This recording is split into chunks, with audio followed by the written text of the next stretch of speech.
ẹ̀yin tí ẹ ṣẹ̀ṣẹ̀ ń wo ìkànnì yìí tàbí ètò yìí fúngbà àkọ́kọ́, Renix Reshape ni àjọ máa tàkúrọ̀sọ lórí ètò lásìkò yìí. Renix Reshape Limited, iléeṣẹ́ tó ń ṣe oògùn tí wọ́n ń pèlò oògùn jáde tá à ń lò fún ìlera wa lọ́nà lílo ewé àti egbò. Natural ló jẹ́, torí wọ́n fẹ́ kí a stay natural ní gbogbo ọ̀nà. Renix Reshape ni mo ní lálejò lónìí. Ọ̀kan lára àwọn aṣojú wọn sì ni Tóbi Fásùgbà ló kọ tèmi. Bẹ́mbẹ́yẹ́kẹ́ lẹ̀ ń pè mí lónìí, ẹ tún wò lóní Bẹ́mbẹ́yẹ́kẹ́. Mo ní àlejò pẹ̀lú mi láti Renix Reshape. Ó kí yín ẹ kú dédé àsìkò sà. Ẹ rọra sà. Ẹ ṣeun, ẹ ṣeun. Ẹ bá a dárúkọ yín gan fún àwọn tó wò yìí. Orúkọ tèmi ni Ìkẹ́olúwa láti iléeṣẹ́ Renix Reshape Limited. Ẹ ṣeun. Nínú ètò wa kan tó kọjá, ẹ jíròrò lórí, ẹ ṣàlàyé àwọn nǹkan fáwọn èèyàn lórí ọ̀rọ̀ ìlera náà ni. Ṣùgbọ́n lọ́tẹ̀ yìí náà, àwọn àìsàn kan wà àti àwọn ìpèníjà tí máa ń bá wọn kan fínra tó sì wọ́pọ̀ láwùjọ wa lásìkò yìí ni màá fẹ́ ká mẹ́nubà, eléyìí tá à ń pè ní diabetes. Diabetes yìí ó jẹ́ àìsàn burúkú eléyìí tí bọ́pọ̀lọpọ̀ fínra. Iléeṣẹ́ Renix Reshape dẹ̀rẹ́ wọ́n ní àwọn oògùn tí wọ́n ń lò tí wọ́n pèsè nípasẹ̀ ewé àti egbò fún ìtọ́jú. Ẹ jọ̀ọ́, ojú wo àti ọ̀nà wo lẹ́yìn fi máa ń gbà á ṣètọ́jú àìsàn diabetes? Ṣùgbọ́n kẹ́ tó ṣàlàyé yẹn gangan, ẹ jẹ́ ká mọ báwo làìsàn diabetes ṣe ń ṣiṣẹ́ lágbo ara. Ẹ ṣeun sà.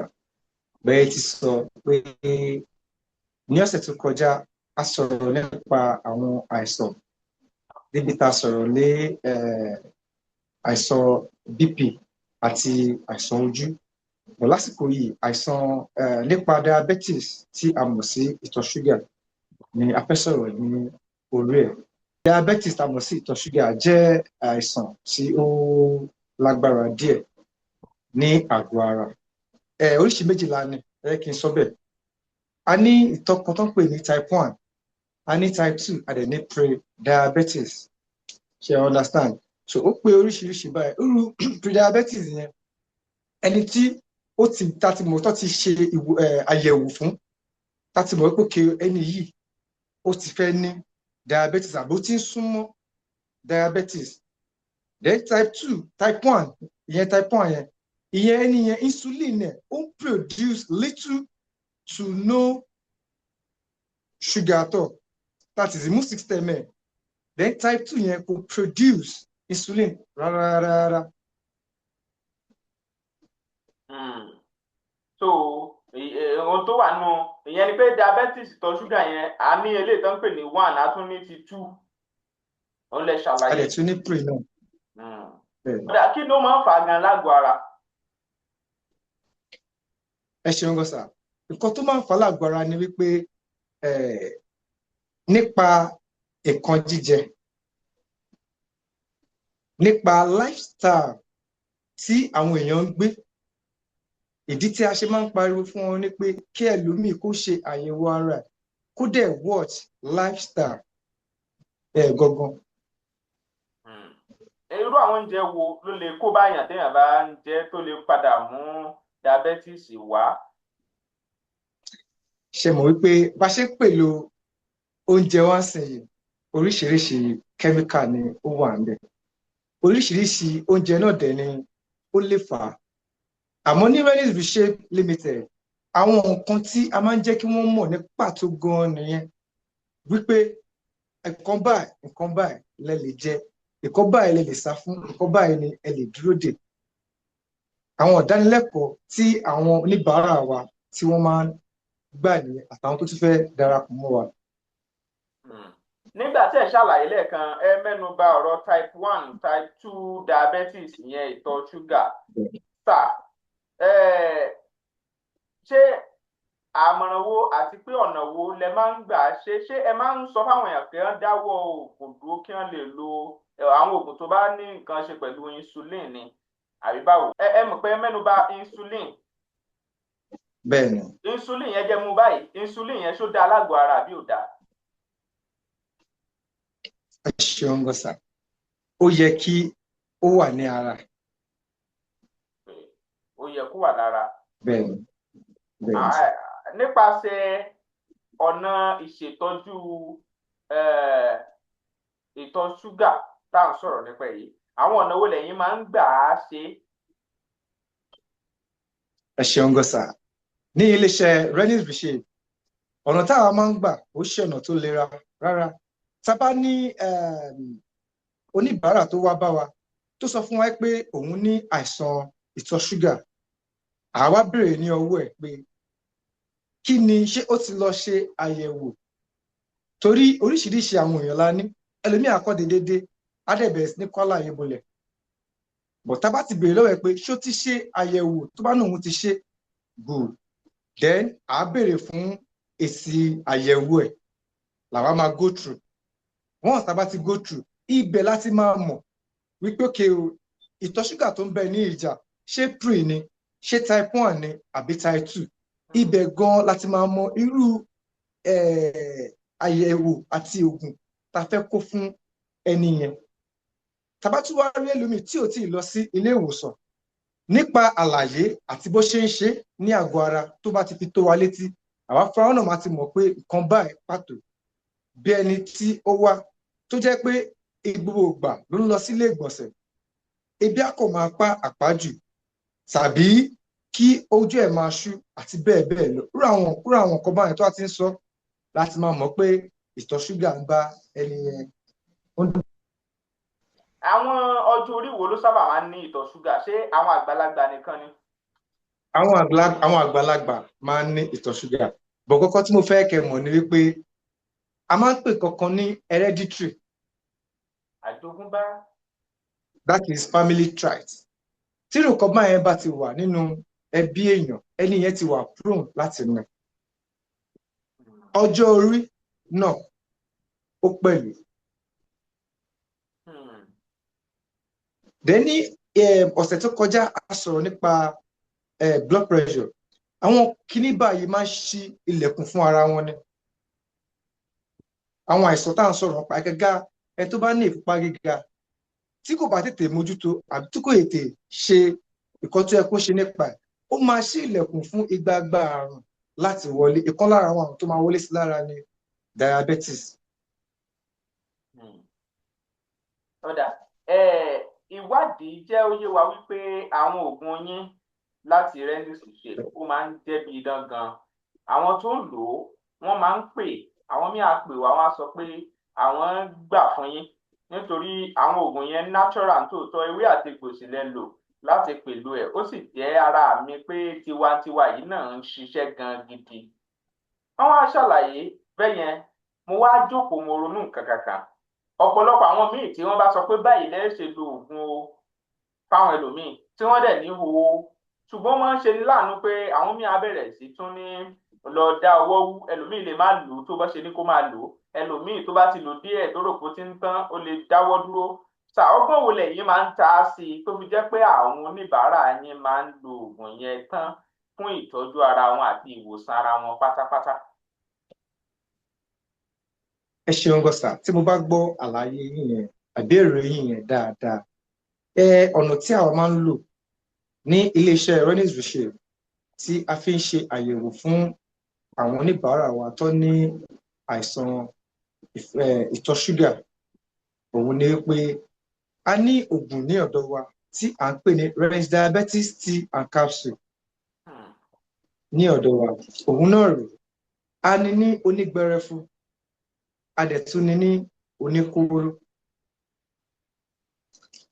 Now, kó tó máa ń ṣe àwọn ẹlòmíì ni wípé àìsàn tá à ń sọ̀rọ̀ nípa yìí, ẹlòmíì máa ti máa manage ẹ̀ fọ́jọ́ tó ti pẹ́, ṣùgbọ́n wọ́n wá ń fẹ́ oògùn tó máa lò lẹ́ẹ̀kan náà tó máa lọ.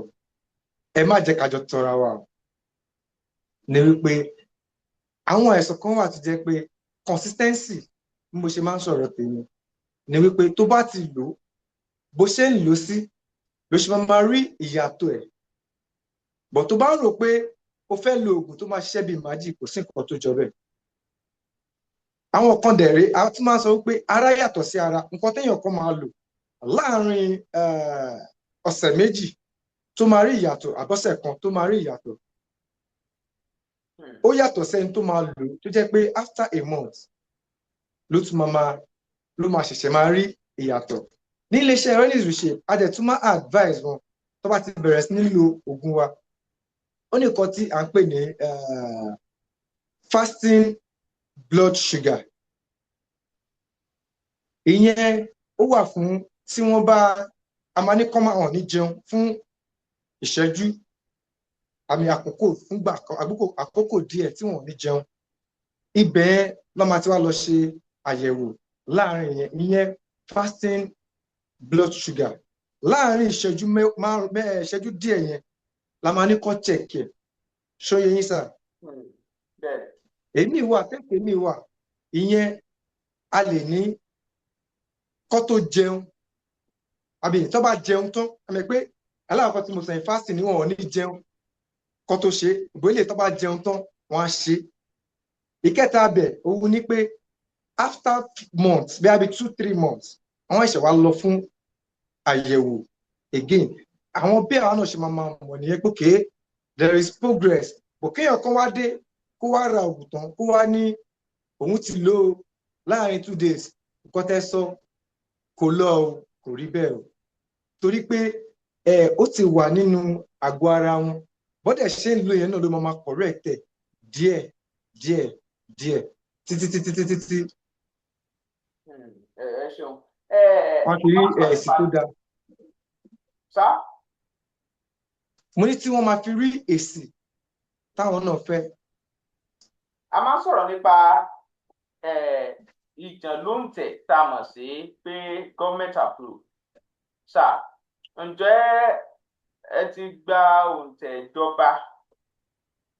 Ẹ ṣeun gbọ́sà fún ìbéèrè yẹn. Oògùn wa ní iléeṣẹ́ Renis Reshape ni ó ti ní báwo ni mo ṣe sọ́nà approve àwọn ìjọba láti máa ta oògùn wa. Okay, regulatory bodies. Exactly ló ti fún wa láti ta oògùn wa. Ọ̀dà ní bá a ṣe wá wà yìí ẹlòmíì ó ń kojú diabetes gan ó ti lọ sílé ìwòsàn ṣùgbọ́n síbẹ̀ diabetes ìtọ̀ ṣúgà ò lórí ẹ̀ tí ì lọ. Kí ni nǹkan ẹyọ kan ṣoṣo tí ẹ lè jẹ́ kẹ́niyẹn ó mọ̀ nípa Renis Reshape ní tiyín?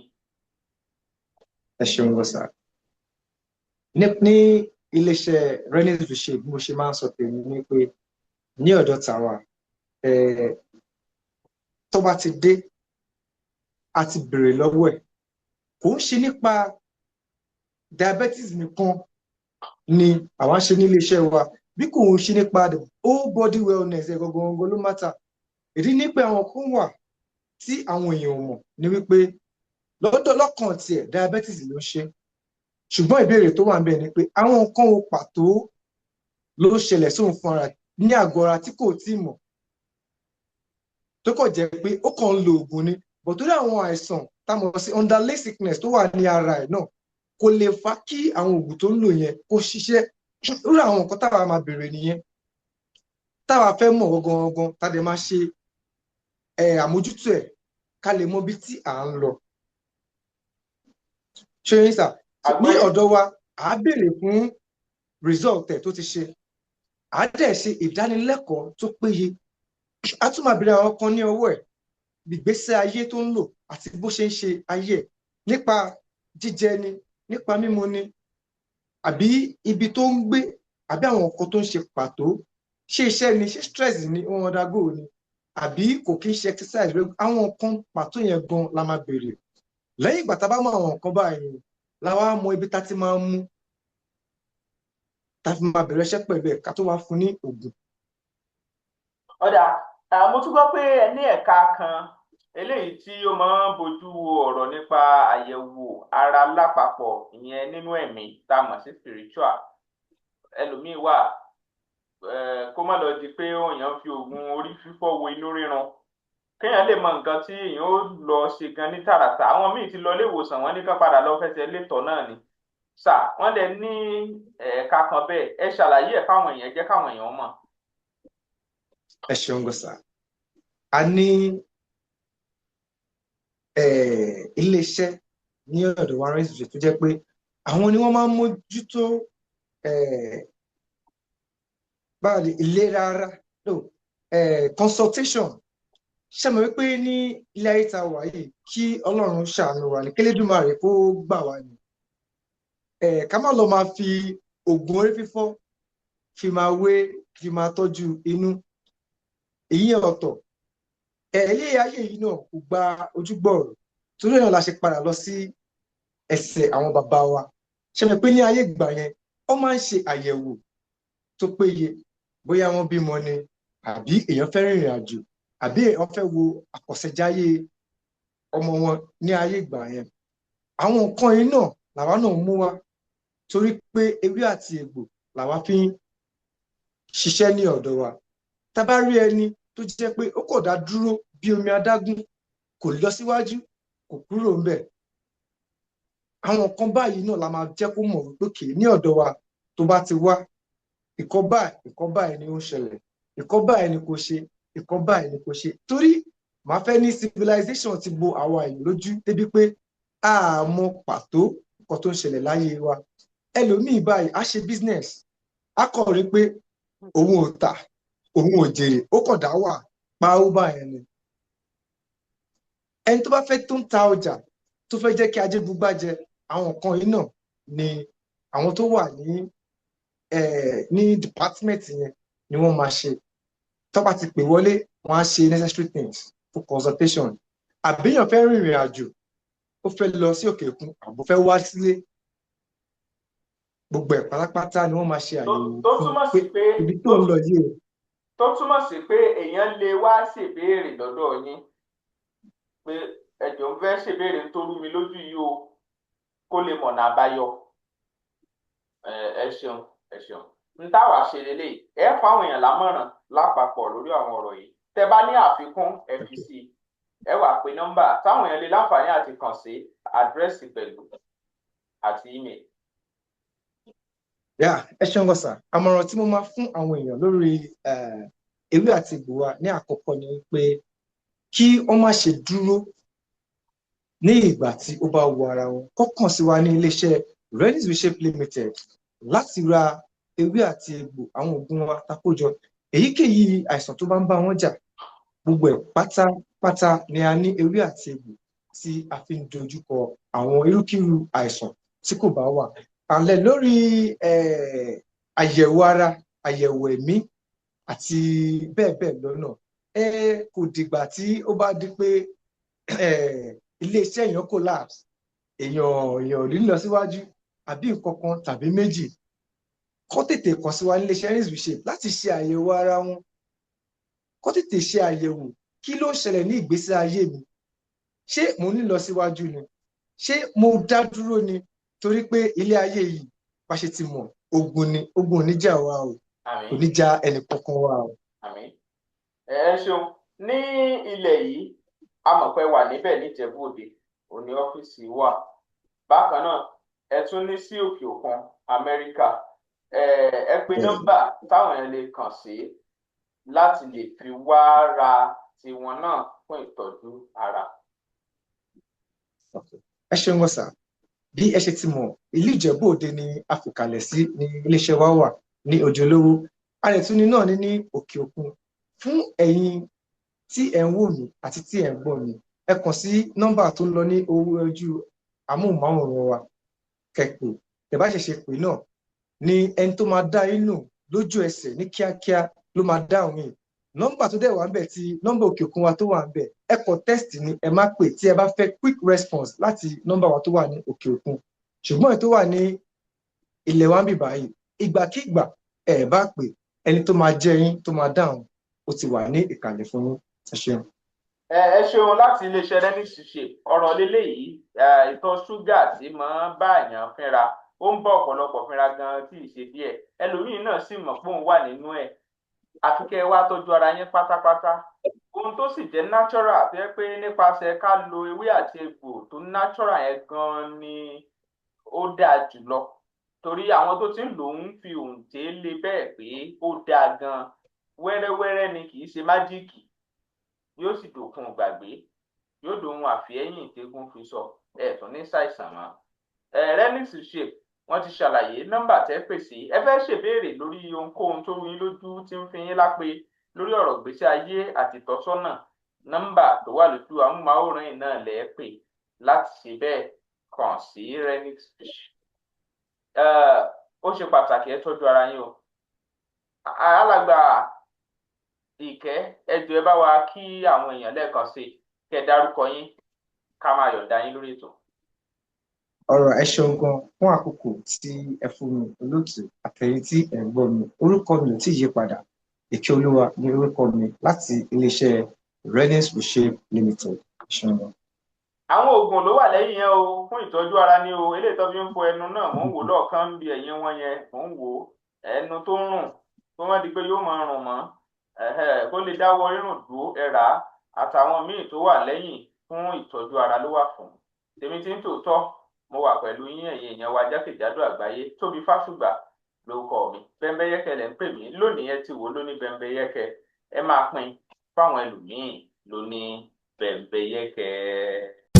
Ọjọ́ pẹ́ tí ọ̀pọ̀ ti ń wọ́nà àbájọ láti fi wo onírúurú àìsàn tó ń bá wọn fínra. Àwọn tó ti gbọ́n pa àwòsàn nílànà àjogúnbá àwọn bàbá wa láti Áfíríkà nílànà ìgbàlódé mọ̀ pé kò sẹ́gbẹ́. Renix Shape Limited ló ń ṣe gbogbo ọmọ aráyé lóore lọ́nà akọ́ṣẹ́mọṣẹ́ àti nípa títẹ̀lé ohun tí àyẹ̀wò ara bá gbé síta. Ewé àti egbò apps ni wọ́n fi ń ṣètọ́jú ẹ̀dá. Àwọn tó ti ń lo ògùn wọn ń dúpẹ́. Ìjọba àjàn ló ń tẹ̀. Wọ́n wà ní Nàìjíríà àtòkè òkun. Ìdákọ́lẹ̀ jẹ̀díjẹ̀dí nǹkan oṣù tó ń ṣe ségesège ìtọ̀ ṣúgà àrùn kòkòrò lóríṣiríṣi ọgbẹ́ ẹnu kí ẹnu ó máa rùn lóòrèkóòrè àtọ̀ tí ò lè dánmọ́ ìtọ́jú ojú ara obìnrin tó ń rùn kójú ó máa wò bàìbàì àti ìtọ́jú àìsàn lóríṣiríṣi wọ́n tún ń ṣe ohun mímu mọ́dùnjọ́ herbal drinks mọ́dùnjọ́ coffee drinks mọ́dùnjọ́ big boy gbogbo ẹ̀ fún ìtọ́jú ni ẹ tún lè lò níbi ayẹyẹ yín tàbí kí ẹ tún jẹ́ alágbàtà pàbàmbarì ẹ tún lè ṣe àyẹ̀wò lórí ayé yín àtohunkóhun tó ń ru yín lójú Renix Shape Limited ń ṣe ọmọ aráyé lóore àdírẹ́sì àti nọ́mbà lẹ́ ń wò lójú amóhùnmáwòrán yìí Renix Shape Limited ó ń ṣe ọmọ aráyé lóore nípasẹ̀ ewé àtegbò. Ẹ káàárọ̀ o ẹ káàsán ẹ káalẹ́ ní ibi tí gbogbo yín bá wà o lórí ètò Bẹ́mbẹ́yẹ́kẹ́ èmi Adébóyè ọmọ Adégbénró tí gbogbo àwọn èèyàn mọ̀ sí Bóyè Gbénró tí ìnagijẹ mi ń jẹ́ Bàbá BG wípé orin tuntun wa kan ṣẹ̀ jáde báyìí ìkan ń jẹ́ àṣà èkejì ń jẹ́ Afrobeat on Broadway kí ẹ bá wa lọ sí orí ayélujára gbogbo àwọn platforms tí wọ́n ń gbé orin jáde bíi Spotify àti Apple Music kẹ́ ẹ download kẹ́ ẹ share kẹ́ ẹ ṣe àpínká fún àwọn ọ̀rẹ́ ará ojúlùmọ̀ ẹ ṣé mo dúpẹ́ o èmi ọmọ yín rèé o Adébóyè Adégbénró Bàbá BG àṣà ó fẹ́ gbọ́ ọmọdìyẹ fò lórin tí a gbé wá fún yín àṣà fẹ́ gbọ́ ọmọdìyẹ fò. Àṣà fẹ́ gbọ́ ọmọ ẹdìyẹ àṣà fẹ́ gbọ́ ọmọ ẹdìyẹ fò àṣà fẹ́ gbọ́ ọmọ ẹdìyẹ.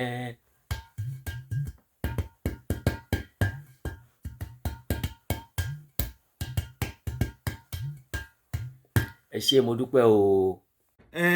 Alálà ni èmi ọmọ yín èèyàn yín náà rẹ o mo ti dé pẹ̀lú orin tuntun torí pé dídé báyìí ní teko alẹ́ bíbọ̀ ní tèrò ọ̀dàn dídé kì í pọjọ́ bíbọ̀ kì í poṣù mo dé pẹ̀lú orin àgbọ́kọ́gbọ́n orin àgbọ́dùn orin àgbọ́jó àkọ́lé orin eléyìí ńlá pè ní ọ̀kẹ́rẹ́ ó ti jáde báyìí ó ń bẹ lórí gbogbo ẹ̀rọ ayélujára ẹ bá ń lọ sórí ẹ̀rọ ayélujára tẹ bá ń lò ẹ bá ń tẹ ọ̀kẹ́rẹ́ sí ojú rẹ̀ ó kì í rí yí ẹ bá ń lọ síbẹ̀ ẹ bá ń tẹ̀ ọ̀kẹ́rẹ́ láti ọwọ́ Àlàní Nightingale ẹkún ti mọ̀ mí tẹ́lẹ̀ pé mi kì í wo èèrà tí ò lọ́mọ nú ẹ fẹ́ràn orin eléyìí gẹ́gẹ́ bẹ́ẹ̀ ṣe ń gbádùn àbọ̀ látẹ̀yìn ẹ ṣeun gan yóò dáa. ẹ̀yin èèyàn mi nílé lóko àti ní gbogbo ibikíbi tí ẹ bá ti ń gbọ́ mi tó bá jẹ́ àárọ̀ lẹ́wà ẹ káàárọ̀ tó bá jọ̀sán lẹ́wà ẹ káàsán tó bá dé jáṣálẹ́ lẹ́wà ẹ káalẹ́ mo mú ìròyìn ayọ̀ kan wá fún yín ni o nípa Bẹ́mbẹ́yẹ́kẹ́ TV ẹ jọ̀ọ́ torí Ọlọ́run ẹ máa bá mi wò ó ẹ wo ó ní lèmi náà máa ń wò ó ṣẹ́rí tí n bá ti ń wò mo máa ń gbàgbé ìrònú mo tiẹ̀ máa ń gbàgbé pé bóyá mo jókòó ni tàbí á mo sùn tàbí á mo dúró. Tẹ́yin náà bá ti ń wò ẹ máa rí ọgbọ́n kan tàbí méjì kan níbẹ̀. Ẹ máa ṣe kí ni? Ẹ máa tẹ̀ sójú ẹ̀ kẹ́ dẹ̀ máa wò. God bless you. Bembeyeke TV. Ẹ ṣé gan.